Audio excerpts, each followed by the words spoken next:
இது வெறும் முஸ்லிம்களுக்கு ஆதரவான நடவடிக்கை, கிறிஸ்தவர்களுக்கு ஆதரவான நடவடிக்கை என்று நாம் எண்ணிவிடக் கூடாது.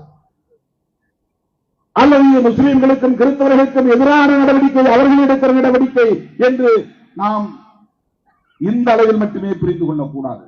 இது இரண்டும் உண்டுதான். அவன் இஸ்லாமியர்களையும் கிறிஸ்தவர்களையும் இதர மத சிறுபான்மையினரையும் குறிவைத்து காய் நகர்த்துவது உண்மைதான். ஆனால் அதையெல்லாம் தாண்டி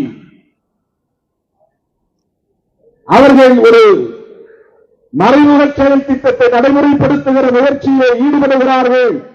மதவெறி அரசியலையே உயர்த்தி பிடிக்கிறார்கள். நாம் பேசுகிற இந்த சமூக நீதி அரசியலை சிதறடிக்க பார்க்கிறார்கள், சிதைக்க பார்க்கிறார்கள். ஏழை எளிய விளிம்பு நிலை மக்களின் ஒட்டுமொத்தமாக சிறுபான்மையினர், தலித்துகள், பழங்குடிகள், பெண்கள்,